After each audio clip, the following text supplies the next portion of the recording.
Hi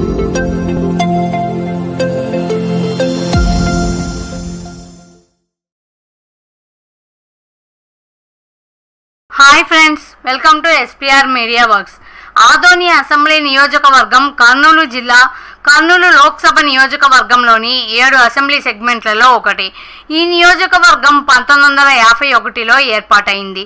2019 నాటికి ఈ నియోజకవర్గంలో మొత్తం 2,04,109 మంది ఓటర్లు ఉన్నారు. గత అసెంబ్లీ ఎన్నికలలో వైసీపీ అభ్యర్థిగా పోటీ చేసి గెలిచిన వై సాయి ప్రసాద్ రెడ్డి ప్రస్తుతం ఈ నియోజకవర్గం యొక్క సిట్టింగ్ ఎమ్మెల్యే.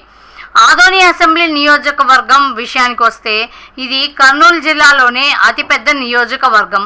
వ్యాపార, వాణిజ్య, రాజకీయ పరంగా ఆదోనికి రాష్ట్రంలో ప్రత్యేక స్థానం ఉంది. అందుకే ఇక్కడ ప్రజలు ఈ పట్టణాన్ని రెండో ముంబైగా పిలుచుకుంటారు.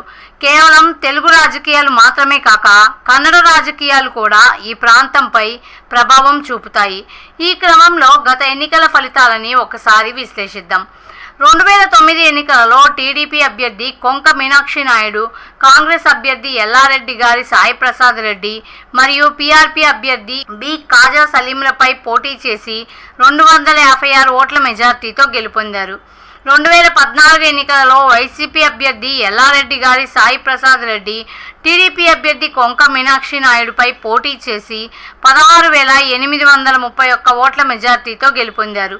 2019 ఎన్నికలలో వైసీపీ అభ్యర్థి ఎల్లారెడ్డి గారి సాయి ప్రసాద్ రెడ్డి టీడీపీ అభ్యర్థి కొంక మీనాక్షి నాయుడుపై పోటీ చేసి 12,319 ఓట్ల మెజార్టీతో గెలుపొందారు. 2024 ఎన్నికలలో వైసీపీ అభ్యర్థి ఎల్లారెడ్డి గారి సాయి ప్రసాద్ రెడ్డి, బీజేపీ అభ్యర్థి డాక్టర్ పివి పార్థసారథి, కాంగ్రెస్ అభ్యర్థి గొల్ల రమేష్ల మధ్య పోరు జరగనుంది.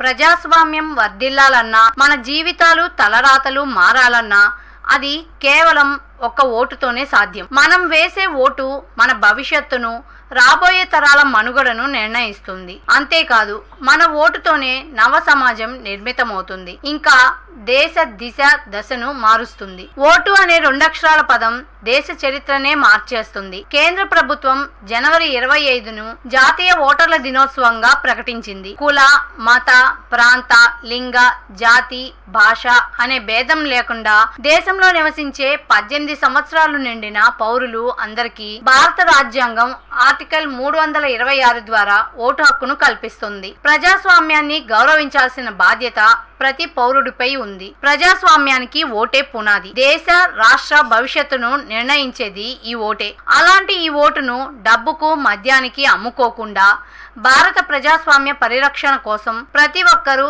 తప్పనిసరిగా తమ ఓటు హక్కు వినియోగించుకోవాలి.